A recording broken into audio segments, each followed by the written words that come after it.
Praise the Lord. Good morning. Before we sit down, hallelujah, let us all continue to stand up for reading the word of the Lord. Hallelujah. And our verse for this morning is in Ephesians chapter 2, verse 19 to 20 in the New Living Translation. Amen. And let us all read together with understanding. 1, 2, 3, go. So now you Gentiles are no longer strangers and foreigners. You are citizens along with all God's holy people. You are members of God's family. Together, we are His house, built on the foundation of the apostles and the prophets. And the cornerstone is Christ Jesus Himself. May the Lord add blessing to the reading of His mighty, mighty word. Tayo makakaupo na in the presence of our God. Amen. Good morning, everyone. How is everyone today? Praise the Lord. I saw a lot of red clothes. Amen. Happy Valentine's. Amen. And let us all congratulate who are the couples here who attended our couples night. Amen. Taas po ang kamay. Praise the Lord. Let us all congratulate all the couples. Amen. We have a victorious couples night last night. Amen. And we have 107 couples attended. Amen? Palakpakan po natin ang Diyos na buhay. Amen. Kaya, every year, we have a good problem every year because there's no more place that we can accommodate, there's no more hotel that can accommodate us. Amen. Kaya nga napag-uusapan namin minsan magpatayo na lang kaya tayo ng hotel. Amen. Praise the Lord. But anyway, amen. Today is this the second Sunday of February? Third, amen. Third Sunday of February, amen. And we are still in the month of love. Amen. Praise the Lord. Month of love. Parang umuugong dito sa stage, Amen. Amen. But anyway, allow me, meron pa pala isa pa. Amen. Can you greet your seatmate? Happy Family Day. Amen. Today, tomorrow is Family Day. Amen. God has given us another day of rest. Amen. Amen. Without much further ado, let me go now to my message. Amen. And I entitled my message for this morning, Family Matters from Setback into Breakthrough. Sabihin po natin, Family Matters. Amen. Family Matters. Makikita po natin, amen, that family is very important. Amen. And today, yes, as like I said, tomorrow will be a statutory holiday. Amen. Meaning, we have a 1 day off. Amen. We have 1 day off, and because it is Family Day.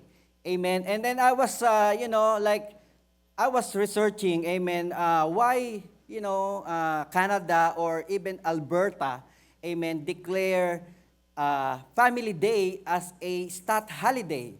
Amen. And makikita po natin, according to Wikipedia, amen, Family Day was celebrated back in 1990. Amen. 1990. Amen. And in that time, making the only province that, celebrating Family Day. Why? Because Premier Getty, amen, the premier on that time, he thought in himself that, Albertans should spend time with their families. Amen. He think that Albertans should spend 1 day with their families. Amen. Because, sabi niya, because it would emphasize the importance of family values in this province. Amen? Kaya po, nagkaroon po tayo ng Family Day. Amen. And because he decided to himself, amen, that we need to spend time with our family. Because family matters. Amen? And if you come to think of it, if family matters, amen, to the government, if family matters, amen, to society and to individuals, I believe, amen, family matter most to God. Amen? If family is matters to, every society and individual in this world, amen, I believe the most person in this world who will really matter as a family is our God. Amen? Why?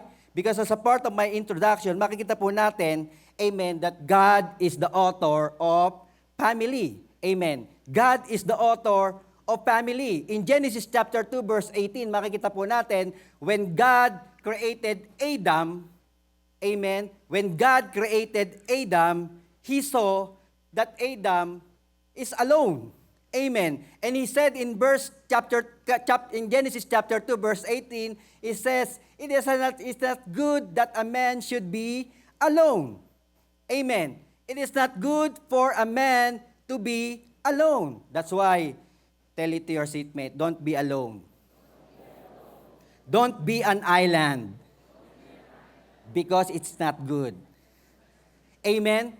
God Himself know that it's not good to be alone. That's why, in verse 18 of Genesis chapter 2, He created Eve.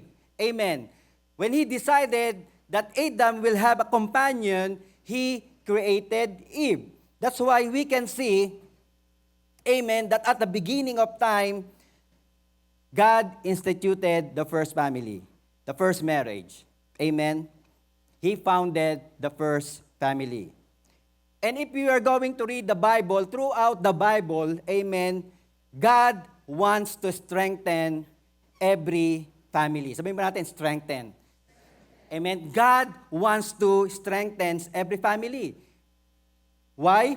Amen. But that's why in Ephesians chapter 5 verse 25, makikita po natin, in my second point, makikita po natin, amen, that God wants to strengthen family. That's why He commanded the husband to love their wife. Amen. Who are the husband here? Amen. God wants to strengthen the family because that's why God commanded the husband to love their wife. Why God commanded the husband to love their wife? Because I believe, one of the reasons why God wants their husband to love their wife, because, husbands are breadwinner. Because if it's husband is the breadwinner, they tend to focus only on making money. And sometimes because of focus on making money, they forgot about their wife. That's why God commanded the husband to love their wife. Also, another thing that strengthens God about the family is, makita po natin in Ephesians chapter 5, verse 22. Ano naman ang sabi doon? Wives are to be submitted to their husband.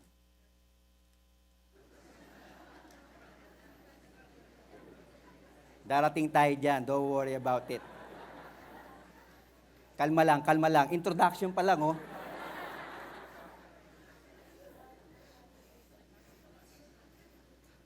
Wives are to be submitted to their husband.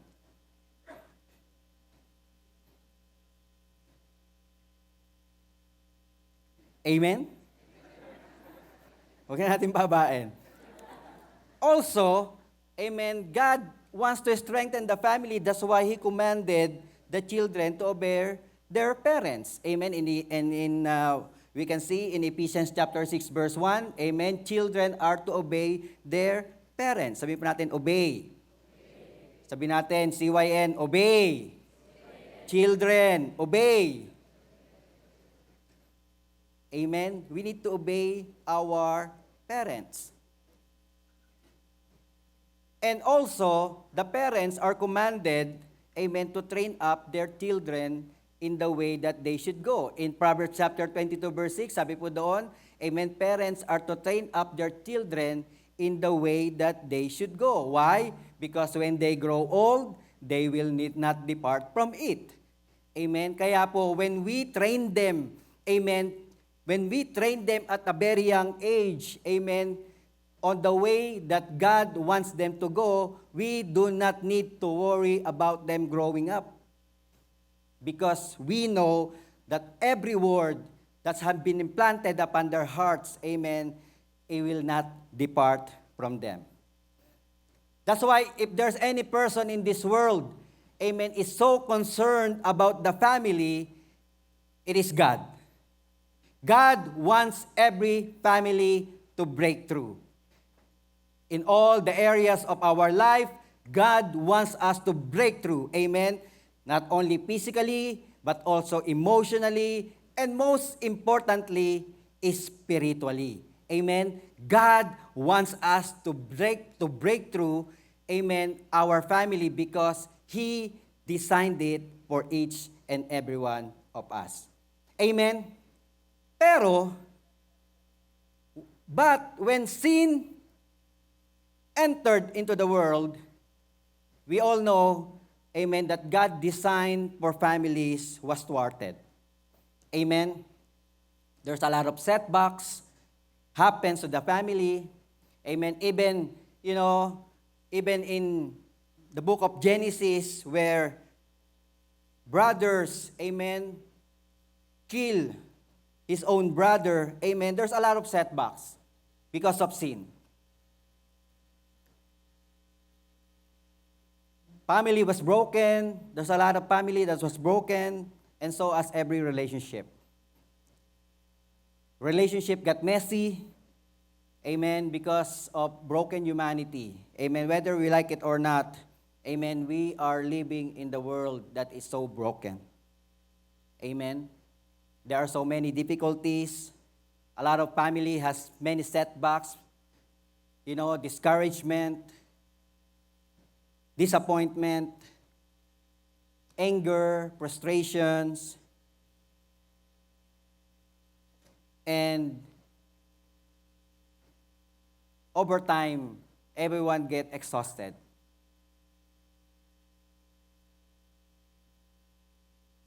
Everyone tends to give up. Amen? That's why, makikita po natin, bakit ba? Why there are setbacks in the family? Amen?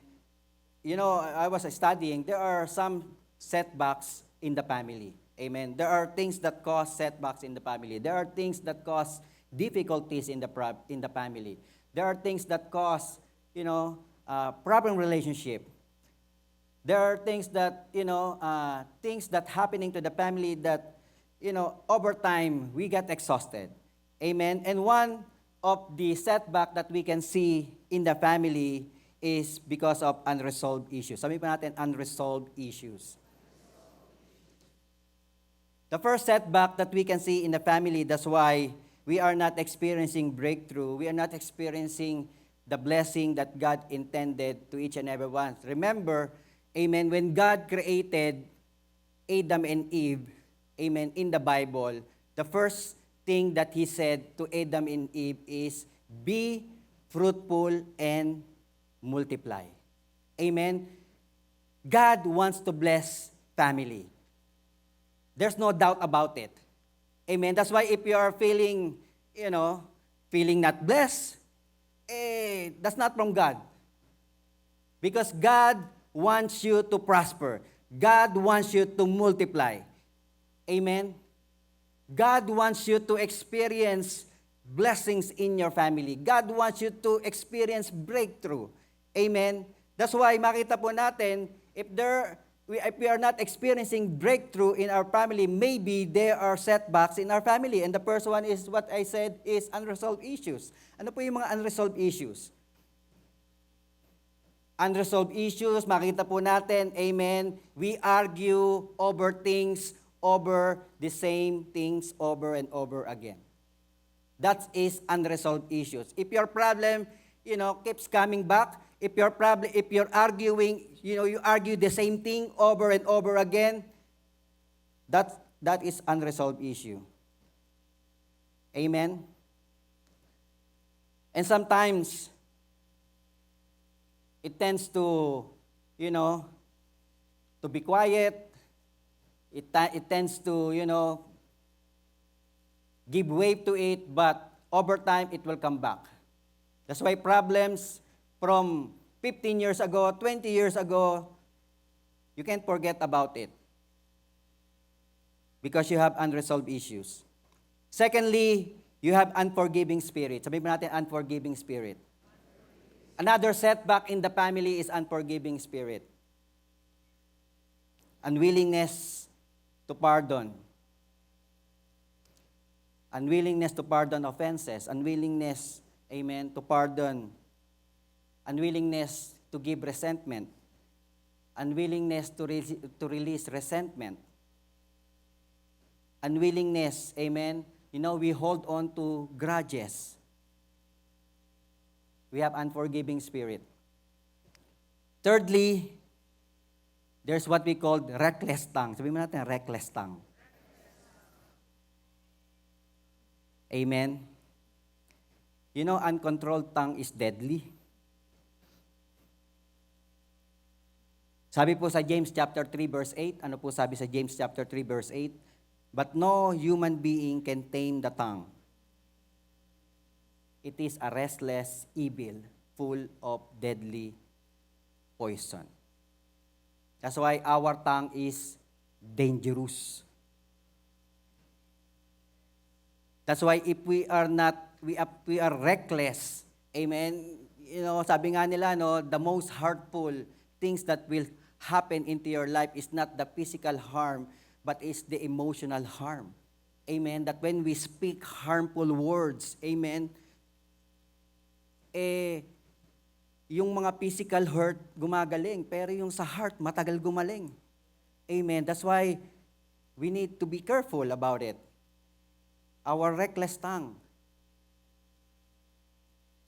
Amen. Instead of, you know, saying positive things, you always say negative things.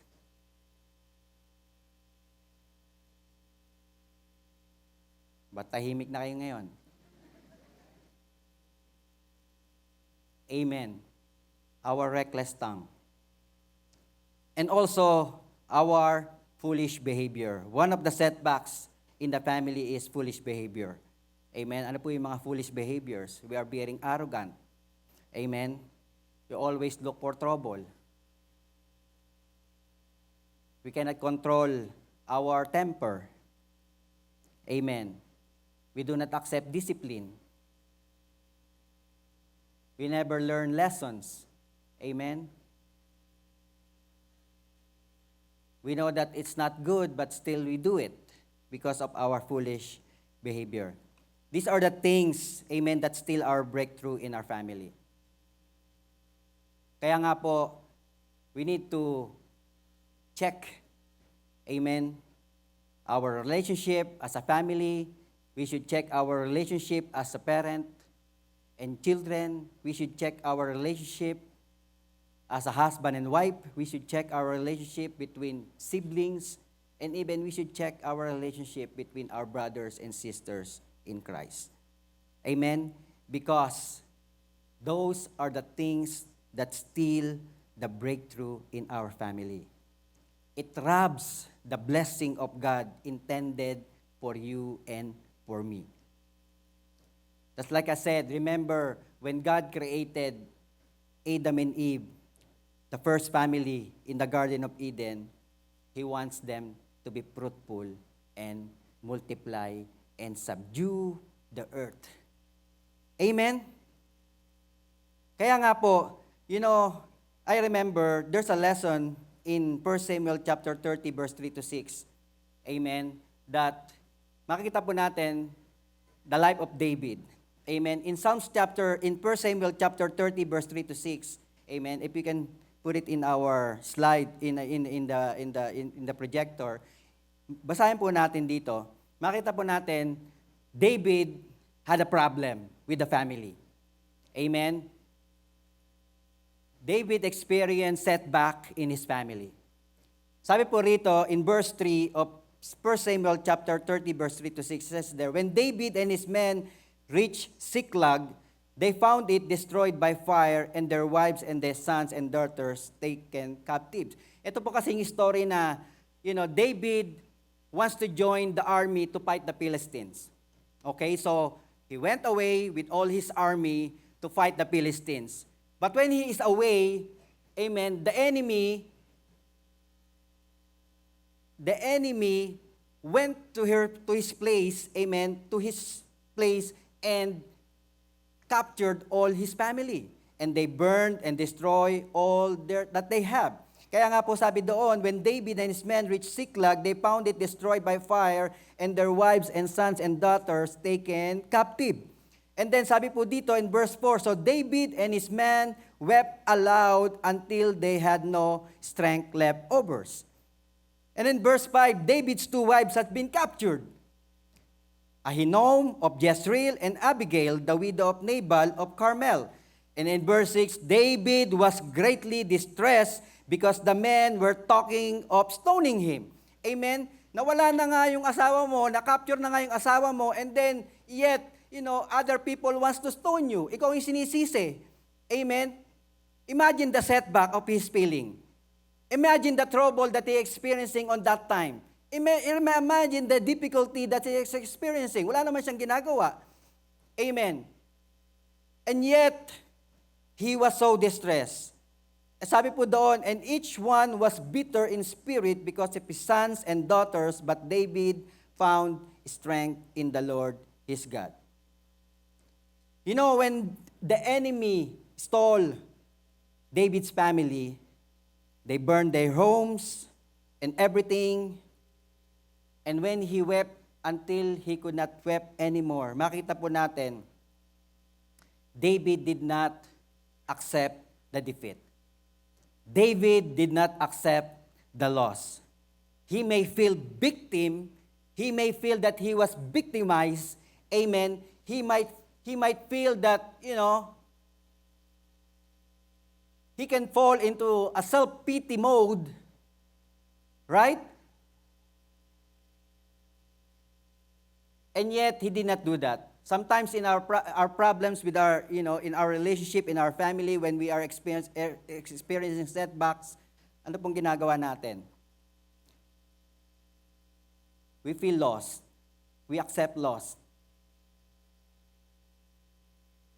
We feel, that self-pity. Amen. But let us look on the life of David. He encouraged himself with the Lord, gather up his men, amen, and pursue the people, the army, the enemy who captured their families, amen, and recover everything.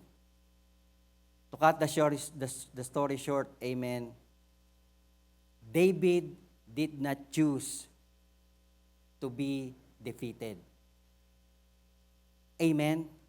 He chose to take back what the enemy has stolen. That's why, sa buhay natin, amen, we know that we are destined to bless. Especially, you believe in the Lord Jesus Christ. You are in the church. Amen, you are destined to bless. But why we are experiencing defeat? Why we are experiencing setback in the family? Maybe because the enemy has stolen what belongs to you. Amen? Just like David, he take back what the enemy has stolen. And my dear brothers and sisters, whatever the enemy has stolen from you, ano ba yung mga bagay na kinukuha ng enemy sa buhay natin? Time, relationship, money, health. What are the things that we need? And what are the things that we are lacking? Maybe it's time to recover it all. Amen? Do you want to recover it all? Taas po ang kamay na may gustong makarecover ng kanyang para sa kanya. Amen? What the devil has stolen from you, amen, you need to recover it all. It's time for breakthrough. Amen? Kaya nga po, today, this morning, amen, allow me to share 3 steps into your breakthrough. Amen? May 3. Maraming steps kaya lang, syempre, because of time, 3 lang. Amen? But I hope and I pray, this will cover everything. Amen? For all these 3 things. Amen? And the first step into our breakthrough, makita po natin is we need to recognize your behavior. Sabihin natin, behavior.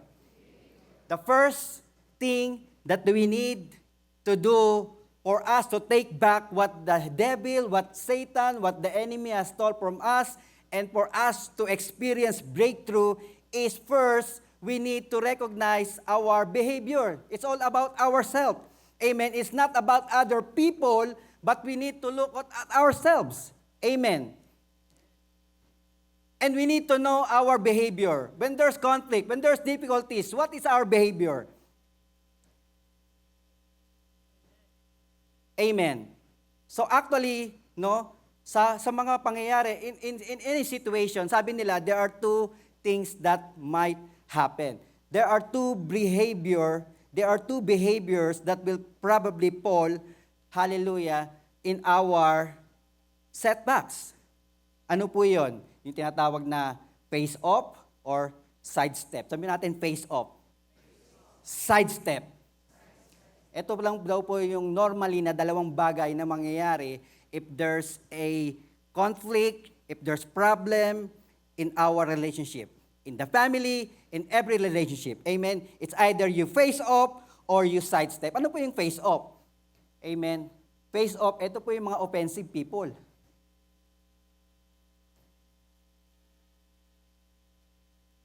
Amen. If there's any arguments, you will see someone that are offensive. You know, those people are, they value so much about justice. You know why, if you value so much about justice, you need to know who is right or who is wrong. That's how you value justice. Hindi pa pwedeng makakalampas yung may mali. Right?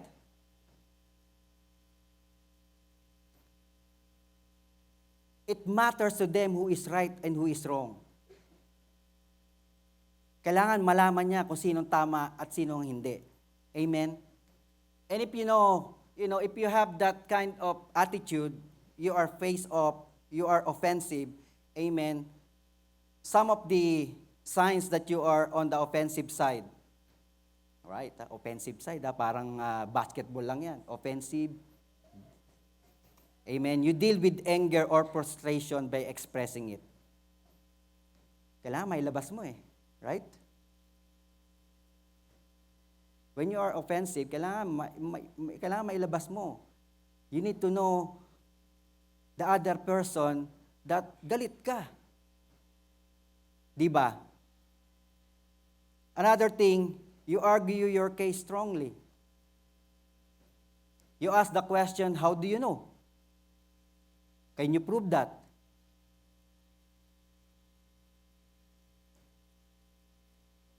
An offensive person, amen, you will fight until the fight is over. Wow. May mga nakaka-relate dito Kagabi sa couples, talagang may mga question, 1 to 10, talagang. Another sign that you are on the offensive side, winning the argument is more important than loving the opponent. Basta importante, I will win. The important is, I will know. Doesn't matter if that person will be hurt. I just want to know. Amen.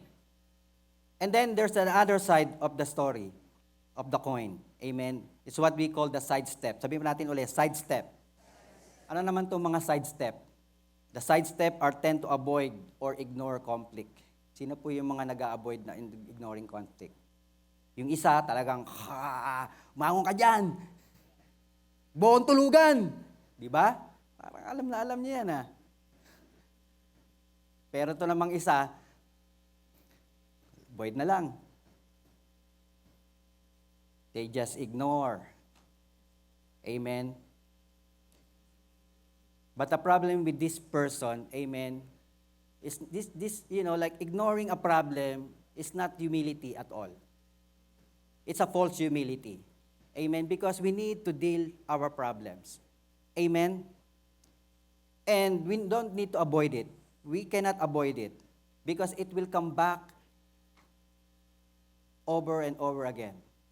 That's why we need to deal with our problems. And this person, if you have this side step signs that you can see on those person is you deal with anger or frustration by withholding it. Amen. You just keep it to yourself. You have opinions, but keep it to yourself. You rather avoid to fight than to win. And you leave, right? You leave the argument in order, sasabihin mo, to get some space. Right? But regardless of this behavior, whether you are a face-off or a sidestep, amen, they are not godly behavior. Because both of them will lead us into sin. Both will lead us into sin. Makikita po natin in 1 Peter chapter 2 verse 11 to 12. Makita po natin dito. Sabi po dito, "Dear friends, I urge you as foreigners and exiles to abstain from sinful desires." Amen. The Bible is telling us to abstain from sinful desires. Sabi po natin desires. Yung desire kasi, it's from the heart. Amen. And we need to abstain from sinful desire. So, when we talk about behavior, it's about you. It's your sinful desires. It's not about the other person. Amen. But it is you. We're talking about you. Amen. It's your personal, your personal behavior. Amen. And makita po natin, it says in there that abstain from sinful desire which wage war against your soul. And in verse 12, live such good lives among the pagans that, though they accuse you of doing wrong, they may see your good deeds and glorify God on the day He visit us. Amen. God is telling us to abstain from sin. And being an offensive person will lead you to sin. You will have pride. You will become arrogant. You will become unloving. You will not have compassion.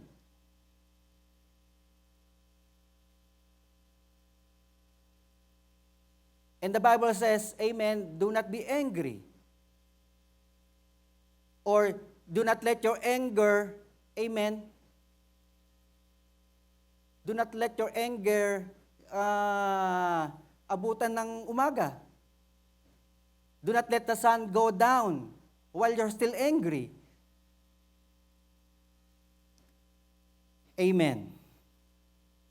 That's why we need to abstain from sin. And it is our evil desire. Ano po yung evil desire? An evil desire is any desire. Amen. Any desire that grows from the flesh. Any desires that grows from the flesh. Yun po yung tinatawag na sinful nature. Amen. And the sinful nature are the negative effects of sin in our lives. Kaya nga po, ano po yung mga sinful nature? Makikita po natin in 1 John chapter 2 verse 16. In for everything in the world, the lust of the flesh, the lust of the eyes, and the pride of life. It comes not from the Father, but from the world. Amen. Ito yung mga desire, mga sinful desires. And meron pa, nadagdagan pa ng 7. Ano pa yung sabi doon sa Proverbs chapter 6 verse 16 to 19? Sabi po sa Proverbs chapter 16 verse 16 to 19, and there are 6 things the Lord hates. No, there are 7 things He detests. Ano po yun? Haughty eyes, a lying tongue, hands that kill the innocent, a heart that plots evil, feet that race to do wrong, a false witness who pours out lies, a person who sows discord in a family. Amen. As a person who sows discord in a family. So yun po yung mga sinful desire. Hindi lang po natapos doon, meron pa po. Amen. Galatians chapter 5 verse 19 to 21. Ano po yung works of the flesh? There's a lot of works of the flesh. Sabi po sa Galatians chapter 5, 19 to 21, when you follow the desires of your sinful nature, the results are very clear. Ano po yung mga yun? Sexual immorality, impurity, lustful pleasures, idolatry, sorcery, hostility, quarreling, jealousy, outbursts of anger, selfish ambition, dissension, division, envy, drunkenness, wild parties, and other sins like this. Let me tell you again, as I have before, that anyone living that sort of life will not inherit the kingdom of God. Amen? Kaya ang dami. There are so many things that we need to look. Amen. Our behavior. We need to recognize our behavior. Amen? So, pag may argument, what are we?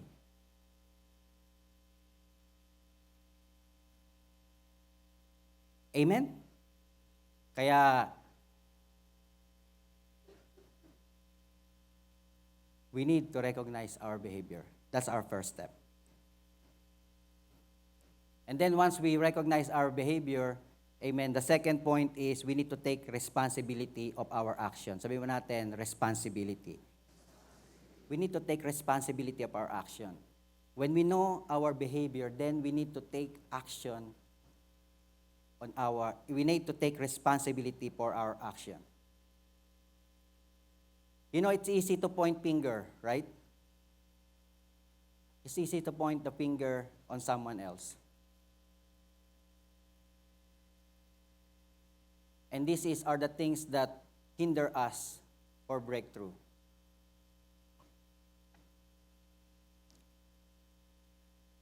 It's easy to point fingers on other sin and we don't even realize our own sin. Kaya nga sabi ng Bible, amen, before you pluck out the muta, ano yung English ng muta? The morning glory. Morning glory. Saan mo naman nakuha yan? Paano naging morning glory yun? Tinatanggal nga eh. Dahil glory dapat tinatanggal.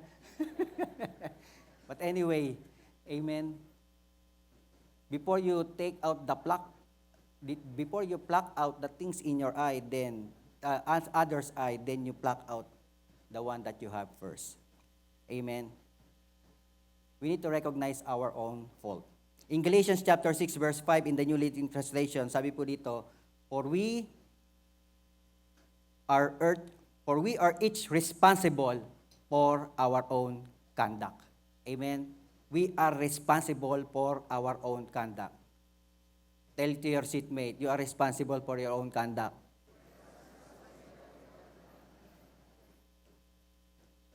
Tell it to yourself, I am responsible for my own conduct.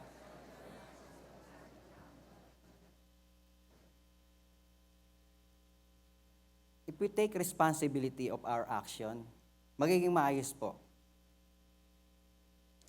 Amen.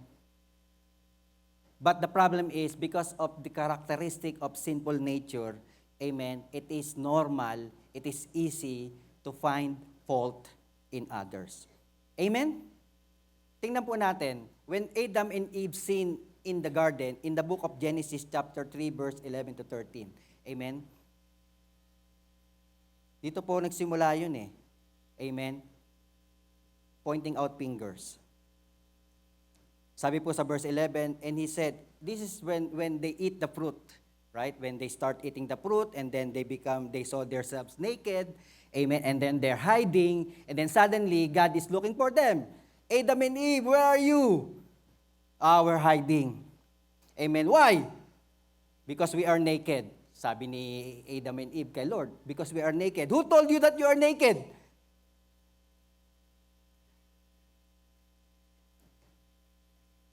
And God knows. Sabi ng Lord, have you eaten? Palaman yan. Have you eaten from the tree that I commanded you not to eat from? Yun ang sabi ng Lord kay Adam and Eve. Pero sabi ang sagot ni Adam kay Lord, the man said, the woman you put here with me, she gave me some fruit from the tree and I ate it. Sinisi pa ang Lord.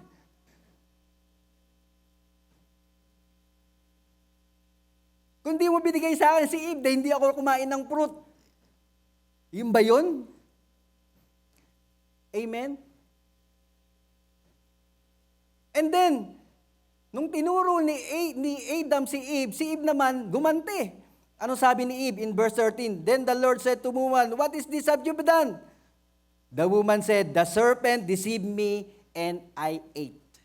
Wow. So, sino may kasalanan? Si Satan. Kaya minsan, sinisisi natin si Satan why our family, why our relationship is so broken. We always, complain. We always, ano sa English yung sisi? Blame Satan. Amen. We always blame Satan and yet we are not taking responsibility of our action. It is us. It is the sinful desire in us. It is the sinful nature that we have. Amen. That's why after we found out our behavior, then we need to take responsibility of our action. Amen. That's the very first thing that Adam and Eve did when they sinned. They pinpoint whose fault it is. Amen? When your parents ask you to bring out the garbage and still there, what will you say? Because it's cold. Well, you live in Canada. It's always cold.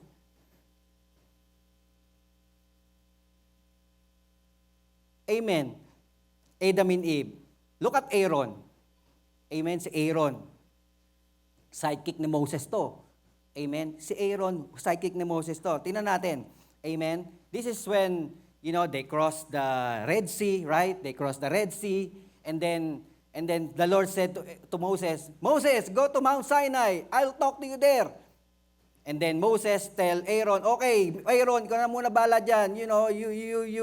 You look after the Israelites. I will go up to the mountain because the Lord wants to talk to me." Okay. And then, dito na problema. This is where the problem start. In Exodus chapter 32 verse 1, sabi po doon, "And when people saw that Moses was so long in coming down from the mountain, they gathered around Aaron and said," anong sabi ng mga tao kay Aaron? "Come, make us gods who will go before us." Amen? So, the people of the Israelites asked Aaron to make gods for them. Ito naman si Aaron, sabi po and then on the next verse, "As for this fellow Moses who brought us out of Egypt, we don't know what has happened to him." Amen? We don't know if he's gonna come back. If we don't know if Moses, what happened to him, maybe he's got bitten by the snake or whatever. Maybe he falls in the mountain, he's not coming back anymore. Make us gods. And then sabi po sa verse 2, Aaron answered them, "Take off the gold earrings that your wives, your sons, and your daughters are wearing, and bring them to me." Malinaw yan, ha?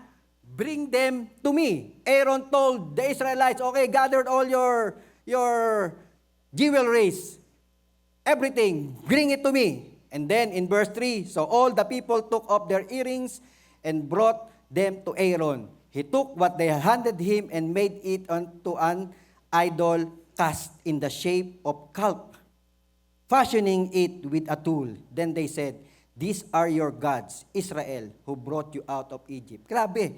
Amen. It is from the mouth of Aaron, amen, that this is your God who brought you out of Egypt.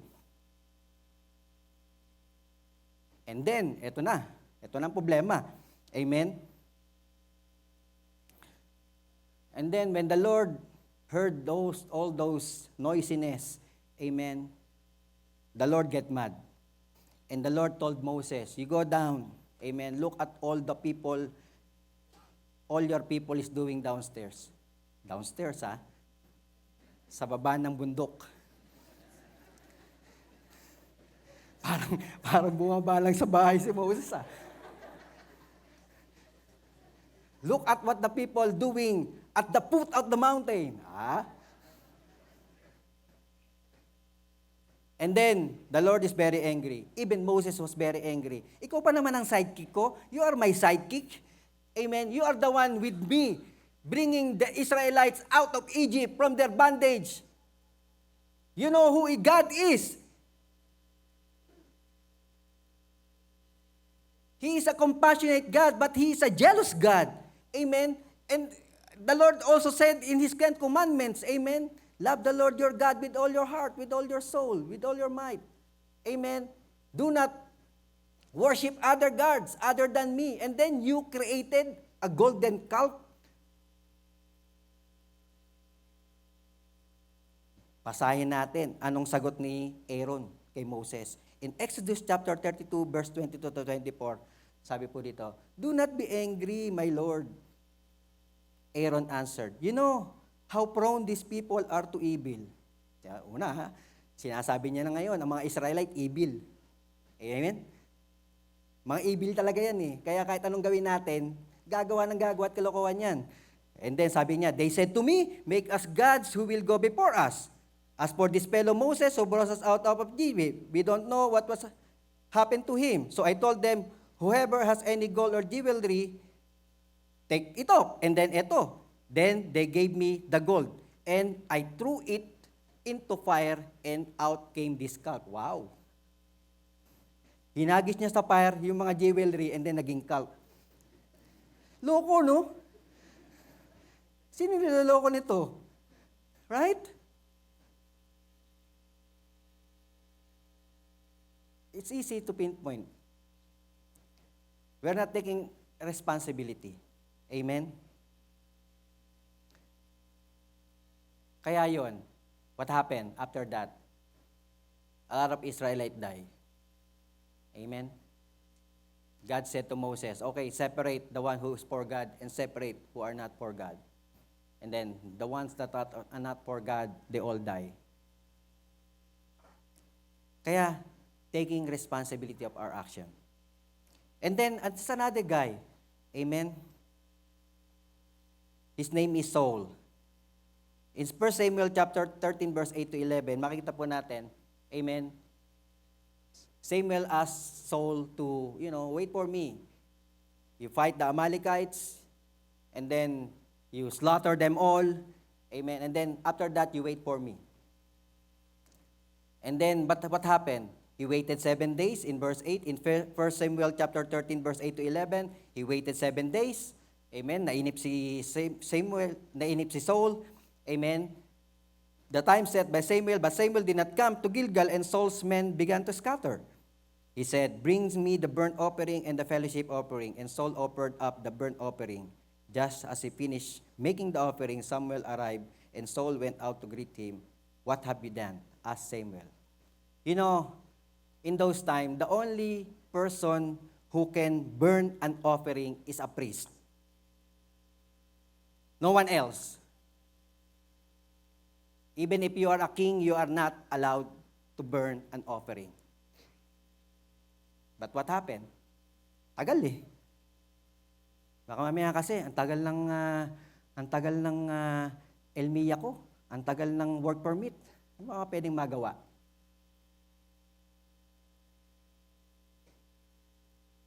Amen. Sometimes we do it on our own.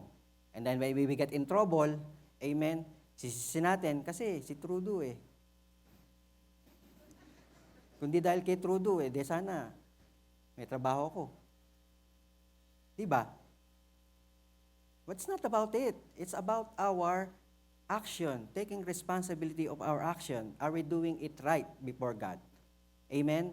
Are we doing God's will in our life? And in 1 Samuel chapter 15, verse 15,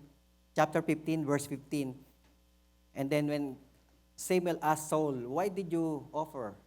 Why did you do that? You're not allowed to do that." And Saul answered, "The soldier brought them from the Amalekites. They spared the best sheep and cattle, sacrificed the Lord your God, but we totally destroyed the rest." Amen? So, dahil sa hindi makapaghintay si Saul, he did sin against God. And for the long story short, as we read the Bible, makikita po natin, God rejected Saul as king. And He gave it to David. Amen? That's why, my dear brothers and sisters, we need to be willing to examine ourselves, our actions, our flows. the things that we need to improve on. Hindi naman tayo perfect eh. Amen? Imagine, two people become together. Amen? Two different personalities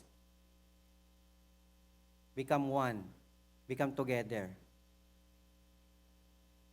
If we will not take if we will not take responsibility to our action, we will always clash. Kami nga ni Pastora, ako lumaki. Batang Caloocan. Siya lumaki sa Mandaluyong. I grew up eating by myself. I don't need to wait for other to eat. If I'm hungry, I'm gonna eat. That's what I am when I was young. Kila Pastora, everyone eats at the same time. Lunch, dinner, they all together eat. And then suddenly kami dalawa magsasama.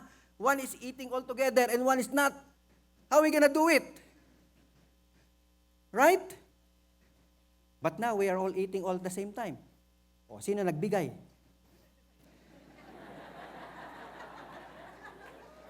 Diba? Para masaya.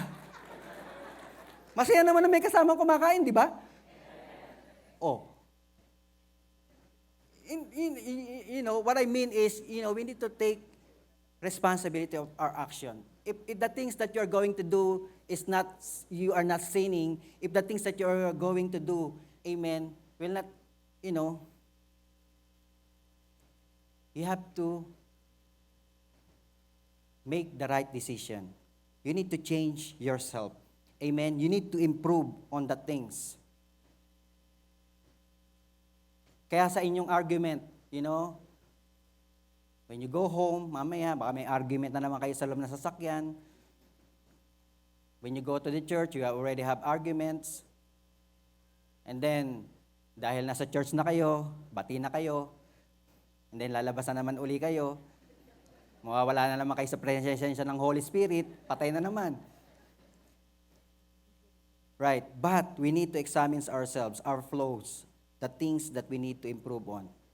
We must be open, honest, amen, and seek forgiveness and reconciliation. Remember, sin is a sin, and God does not tolerate sin. And we need to repent from our sin. Amen? And as we allow to examine ourselves, ano ba yung mga action ko? What are my behaviors? Am I sinning from my behaviors? Then we need to take responsibility from all of our behaviors. Amen? And ask for forgiveness from God. And God, sabi ng Lord in 1 John 1:9, He will forgive our sin and even cleanse us from all our unrighteousness. Dito yung pumapasok yun yung cleansing our unrighteousness. Kasi nga, we are imperfect. Amen? That's why God wants to cleanse our unrighteousness. Yung mga wrongdoings natin, yung mga wrong behaviors natin, yung mga wrong habits natin, mga bad habits natin, amen, God will cleanse our unrighteousness. Those are our unrighteousness. Amen? And God not only will forgive our sin, but He will cleanse us from all of our unrighteousness. Amen? Kaya every day of our lives, as we ask for forgiveness, as we repent, amen, God is changing us. God is cleansing us from all of our unrighteousness. Amen? Kaya nga po last but not the least, amen, number 3, we need to reconcile to each other. Sabihin mo natin, reconcile. The first step, amen, ano po ang first step natin? We need to recognize our behavior. Secondly, we need to take responsibility to our action. And the third is we need, amen, to reconcile to each other. Reconciliation is very important. Amen. When we are reconciled, amen, there are 3 things that will occur in our life. Ano po yun? When we reconcile, we are imitators of Christ. Sabihin mo natin, imitators. When we reconcile to each other, amen, Magbati na tayo. We can become Jesus' imitator. In Ephesians chapter 4, verse 32, in the New Living Translation, it says in there, instead, be kind to each other, tender-hearted, forgiving one another, just as God through Christ has forgiven you. Amen. When we reconcile to each other, when we forgive one another, amen, we become the imitators of Christ. And the Bible declaring, amen, Amen, imitate me as I imitate Christ. Amen. Follow me as I follow Christ. And this is what we need to do. We need to imitate Christ. Ano po ba?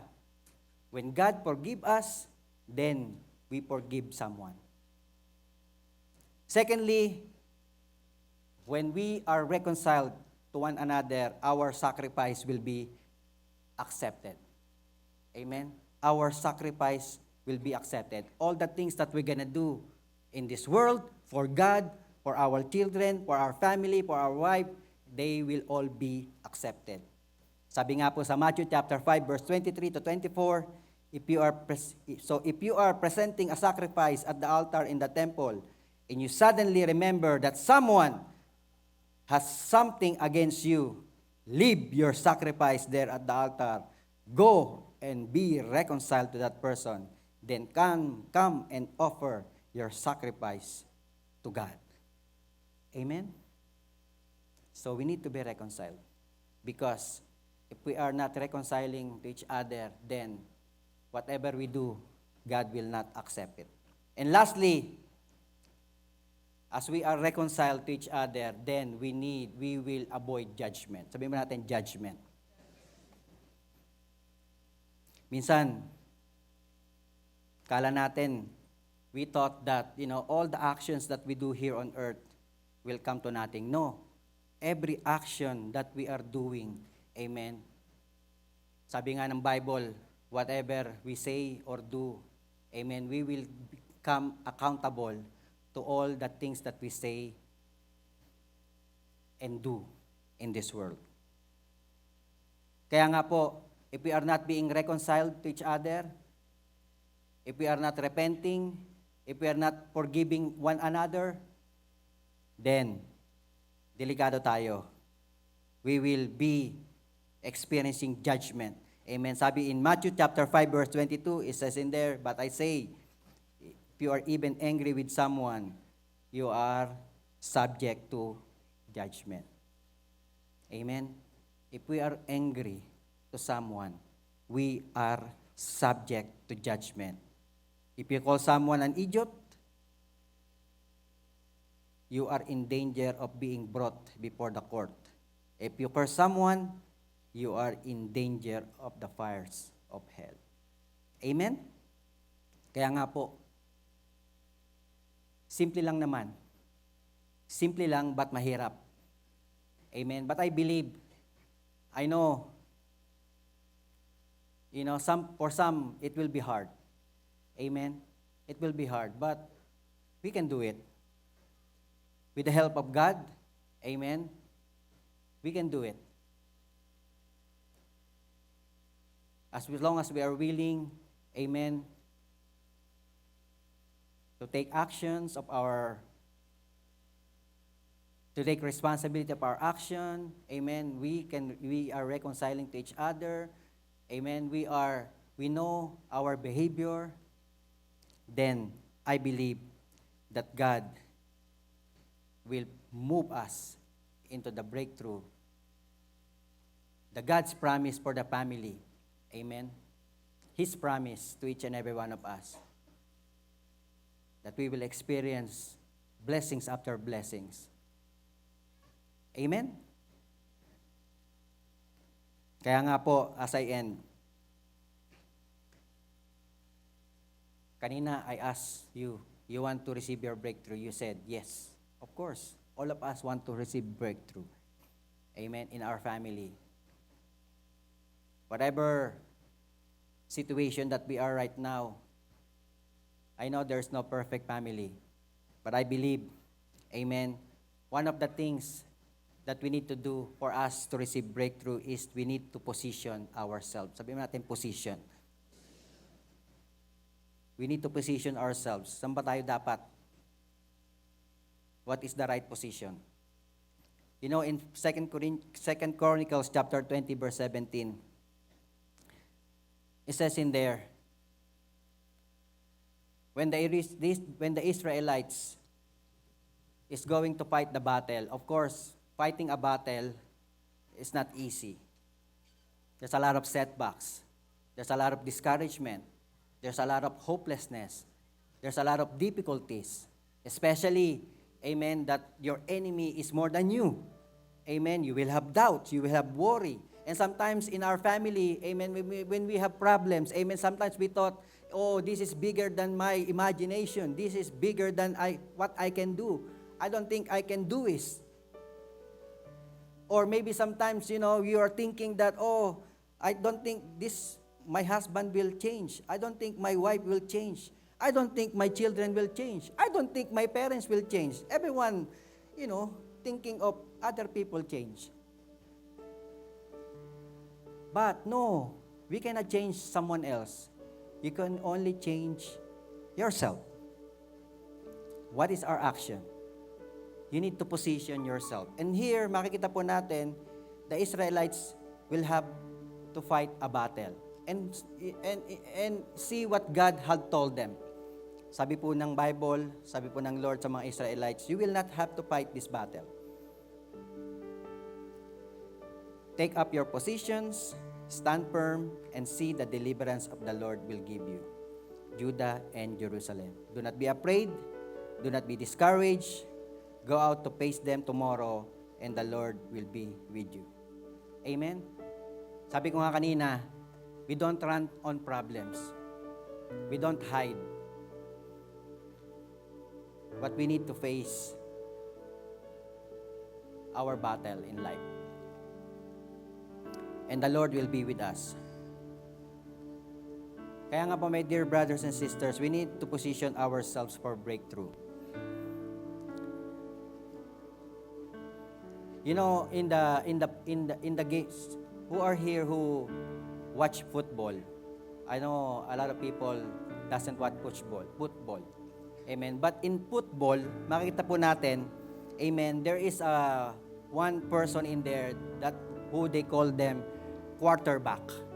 Sino po yung quarterback na to? Sa football kasi merong isang player na they called him quarterback. And what he do? His main goal is to advance the ball.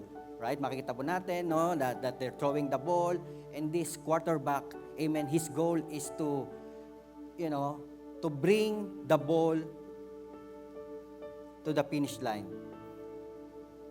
to the touchdown place. Amen.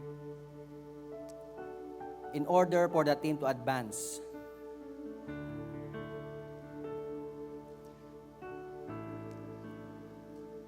So, in spiritual, makikita po natin, yung quarterback, no, he's gonna throw the ball, right? Am I right? And then, the people who will receive the ball needs to be in the right position. In spiritual world, makikita po natin, our quarterback is our Lord Jesus Christ. The football, the ball itself is the blessing. And Jesus Christ will throw it. And you need to be in the right position to receive it. We are all receivers of the blessings. But we need to ask ourselves, are we in the right position to receive it? Maybe because we are not receiving it because there are still setbacks in our life. We are not positioned yet to receive the breakthrough that God has prepared to each and every one of us. Maybe all these setbacks in our lives are the things that hinder us to receive breakthrough.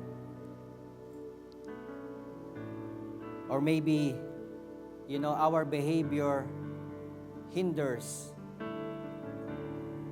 us to receive the breakthrough. Or maybe our responsibility, our actions. Or yet, we refuse to reconcile each other. You always think that you are right. and the other one is wrong. And today, I pray, I hope and I pray, amen, that we will need to change our position in our life. Amen? For us to be able to break through in our family. Kaya nga po, tayo po lahat ay tumayo sa mga oras na ito. Amen. How can we position ourselves? Then we need to learn how to repent. We need to learn how to acknowledge our sin. And we need to learn how to forgive. I know sometimes it's very hard to do it. But I believe we can do it. The Holy Spirit will help us, amen, to change our heart, our mind,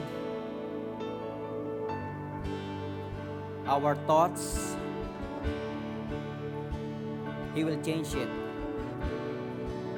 for us to receive breakthrough in our family. And today, as we celebrate Family Day, tomorrow, amen, it's a good time as well to, as a family, get together, contemplate on the Word of God, on the message that you have heard today. As a family, how can we improve our family? Maybe we need to check every behaviors in the family. Or maybe we need to take responsibility of our actions and also decide to reconcile to each other. Amen? And I believe as we do that, God is here to save us, to save whatever relationship that we have. Save our relationship as a husband and wife. Save our relationship as a family. Amen? Praise the Lord. Tayo po ay magbigay ng worship sa Lord sa oras na ito and acknowledge that He is mighty to save. He is our Savior. He is our Deliverer. He is the same yesterday, today, and forever. If God can heal, if God can mend, if God can make everything whole, then He can still do it into your family. Just acknowledge it, that He is our God who never change. Hallelujah, hallelujah.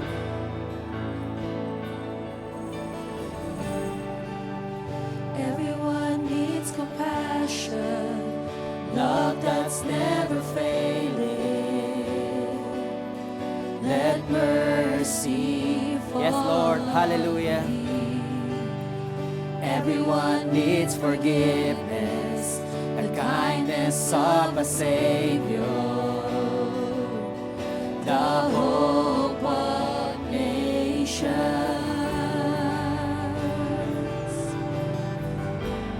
Hallelujah. Let's sing once again from the beginning. Everyone needs Yes, Lord. Everyone needs compassion. love that's never failing. Lord, give us that compassionate heart. Let mercy The mercy, oh God, hallelujah, that comes from you. Everyone needs forgiveness, the kindness of a Savior, the hope of nations.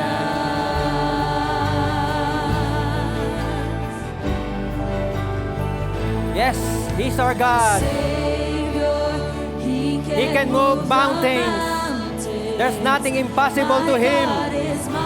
He is mighty to save. Hallelujah. He is mighty to save forever, author of salvation. He rose and conquered the grave. Jesus conquered the grave. Savior. He can move the mountains. My God is mighty to save.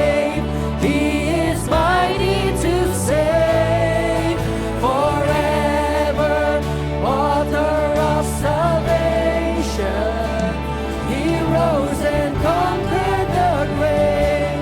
Jesus conquered the grave. Hallelujah, hallelujah. So take me as you find me, Lord. All my fears and failures, fill my life again. Give my life to follow. Everything I believe in, now I surrender.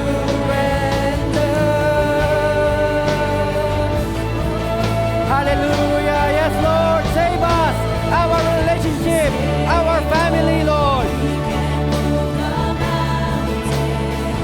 My God is mighty to save. He is mighty to save.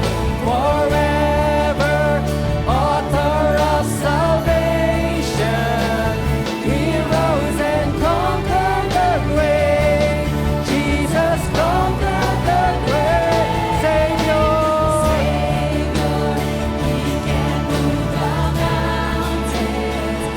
My God is mighty to save. He is mighty to save. Forever, author of salvation. He rose and conquered the grave. Jesus conquered the Grave. Shine your light grave. Let the whole world see. We're singing For the glory of the risen King. Shine your light, Lord. Jesus, shine your light and Let the whole world sing. We're singing for the glory of the risen King. Jesus. shine your light and let the whole world see. Yes, Lord. Hallelujah. We're singing for the glory of the risen King. Jesus, shine your light and let the whole world see. We're singing For the glory of the risen King. Savior, He can move the mountains. My God is mighty to save. He is mighty to save forever. Author of salvation. He goes and conquered the grave. Hallelujah. For the last time, Savior.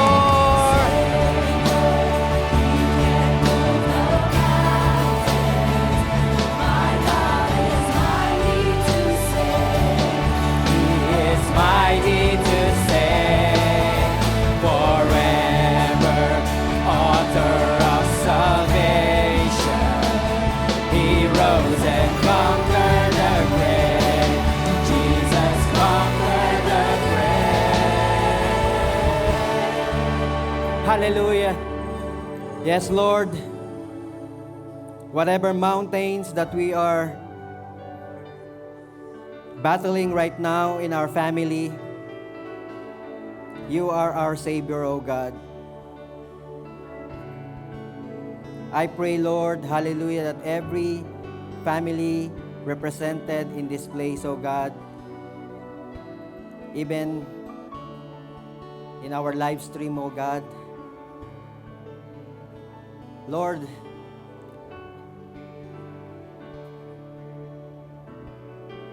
let your purpose, your design for the family, O God, will continue to happen into every family that's in this place. Whatever our setbacks, O God, whatever are the things that we need to change in our lives, O God, help us. Lord, we acknowledge, Lord, our nothingness apart from you. Lord, we acknowledge our weaknesses, O God, Lord. That's why today, if there's any sin that's still lingering into our hearts, O God, forgive us, Lord. If there's any hatred, If there's any division in our hearts, Lord, if there's any pride, Lord, take it away, O God. If there's any bitterness, O Lord, if there's any self-righteousness, if there's any, Lord, self-pity, O God, Lord, remove it from our hearts, O God, so that you can move freely to each and every one of us, Lord, for us to be able to receive the breakthrough, O God, Lord, for every family that is presented in this place. And if you are here today with your family, can you just come together as one? Go to your parents or to your brothers and sisters, and even if you don't have your family here, you're still waiting for the Lord to touch them, then, yung mga CYN, you can come together. Because we are one big family in this place anyway. We are your family. We are your church family. And I want you to pray to each other as a family. Pray for one another. Pray for your dad. Pray for your mom. Pray for your children. Pray for your spouse. Pray for your husband, for your wife. Sabi po ng Bible, amen, for there's the Lord commands a blessing when brethren dwells together in unity. I pray today as one family, we are united. We are in agreement that we will take what the enemy has stole from us today. That whatever God has promised to you, remember, there are so many promises in the Bible. The promise of God is not to harm you, to prosper you, to give you a hope in the future. So if that's not happening, then take it back, because that's God's promise for you. The Lord will bless you. The Lord will keep you.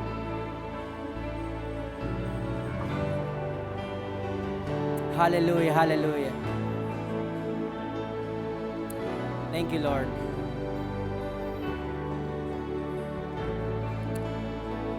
Pura barakanda lalasika. Yes, Lord. I pray, Lord, that you'll continue to bless all the family here today. Your very purpose, why you created the family, O God, the things that you want us. Strengthen everyone, O God, especially the father. Strengthen them, O God. And even, Lord, the children, our CYN who are still praying for their parents, for their family, O God, Lord, hallelujah. Lord, you will not despise a broken spirit and a contrite heart. You will not despise, Lord. You will not despise it. As they desire, Lord, for their family to be in your presence as well, Lord, may you grant them, O God, Lord, so that they can worship the King of Kings and the Lord of Lords as one family as well, in the name of Jesus. Sa mga kapatid, sa mga couples na wanting to have a family, a children, Lord, bless them, O God, Lord. Remove any barrenness, O Lord, hallelujah. And release, Lord, we release, Lord, your promise upon them, Lord. Be fruitful and multiply, Lord. You will multiply, O God, Lord, in the name of Jesus. That's why, Lord, maraming salamat po, O God. Seal all the prayers that we have uttered. Even, Lord, seal all the words that we have heard today. Hallelujah, hallelujah. And, Lord, hallelujah, as we break through in our family, O God, Lord, our lives will never be the same again. That's why, Lord, let us all lift up our hands. Hallelujah, Lord, hallelujah. Touch every hand that is being lifted up on this place. May your blessings, O God, overflow upon them. Bless the work of their hands, O God, Lord. Release, Lord. Hallelujah. Hallelujah. Your multiplied blessing upon their lives, Lord. Hallelujah. Hallelujah. And even, Lord, I pray, I release, Lord, any healing upon their physical body, O God. Healing upon their finances, Lord. Healing about their relationship in the name of Jesus. And let them be, hallelujah, bless them as well. Hallelujah, their loved ones, O God, in the name of Jesus. And Lord, let our lives be a blessing as well to many people, O God, Lord. Hallelujah, sharing the good news of salvation to many people. Lord, we seal it, we declare it, we decree it, O God, Lord, that we are victorious, we are overcomer in the name of Jesus. To you all the glory, in Jesus' name, this all we pray. Everybody will say, Amen and Amen. God bless you all po.